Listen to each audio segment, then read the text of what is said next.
What is your story, Joe Rogan, about sightseeing? About sightseeing? Yeah, I got it wrong. You called me out that I got your story wrong about sightseeing and the Grand Canyon. this is what the bit is about. The bit is about that we are on a rock flying through the universe, which is the most spectacular thing anybody could ever possibly imagine, and yet nobody brings it up ever. People talk about crazy, boring, mundane things when we are on a rock flying through space, and that never comes up. And that above you is the most spectacular thing you could ever look at ever, and yet people take these huge trips to go see the Grand Canyon, and they'll like stare like, oh my God, it's amazing, you have to see it. And, you know, it changes your life. And I'm like, how about up there? Like, look at all that. Speaking of flying through space, you don't think the moon landing is real? No, I don't. No. Do you? Yeah. Why do you think the moon landing is real? Why don't you tell me why? I saw it on television. Oh, you're a genius. Oh, beep that. Hit that. We'll bleep it. No, it's okay. We got That's genius. You saw it on TV? That's awesome. I'm going to show you some CGI. I'm going to show you King Kong. I saw that on TV, too. There's an 80-foot gorilla. He's running around kidnapping white chicks. You should check it out. 1972 was the last time a human being has been through the Van Allen radiation belt. 1972.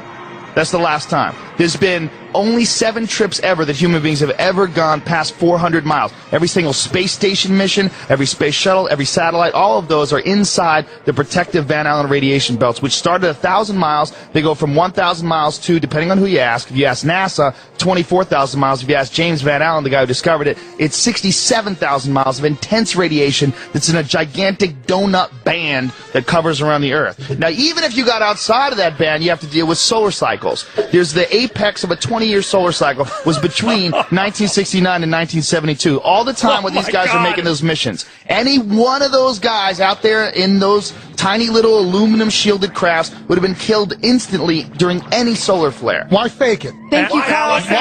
Why not fake it?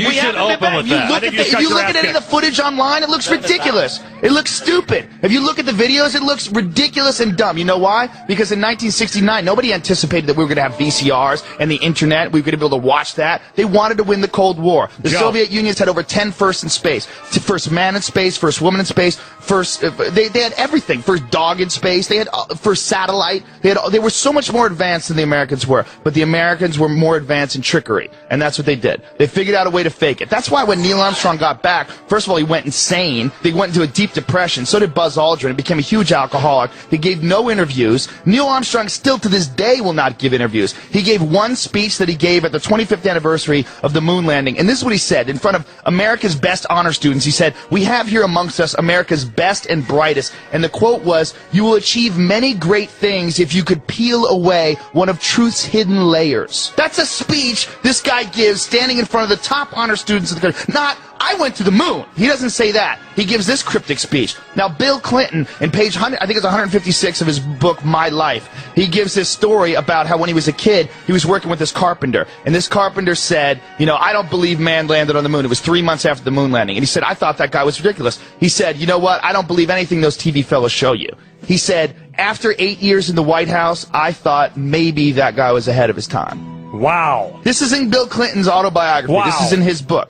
There's no way people went on the moon. There's no way. By the way, it's impossible today. China wants to go back to the moon. They don't even have a clue how to do it. They're going to try to get there in 2020. America thinks we could possibly go back in 2017. All of the hard data, the telemetry data, 14,000 reels is missing. No one can find it. What the telemetry data is, that's the binary data, the ones and the zeros that show the distance between the command module and the Earth during every step of the way on the way to the moon and back, which you can't fake. They don't have that. They can't find it. Which you would think would be in a locked golden vault in the Smithsonian. But no, they can't find it. Well, they say, well, you know, they placed laser reflectors on the moon. You could shoot a laser beam. That's proof. Well, it's not proof because the Russians did it twice with unmanned probes. The Russians also collected space samples and samples of the moon. Very amazing, and I've had these guys on. And which guys? You know, the different guys on the internet that are behind. There's a lot of guys, and I've debated that one guy, that Phil Plait from Battleship. I clown that guy. The guy that gets in every astronaut's face. Well, that guy's a crazy Christian, and he's nuts. Which is, you know what, you have to be a little crazy to look that deep into this theory, because it seems so solid. We went to the moon. It seems so solid until you look into it. But here's the only thing. We can't keep anything quiet in this country. It doesn't matter.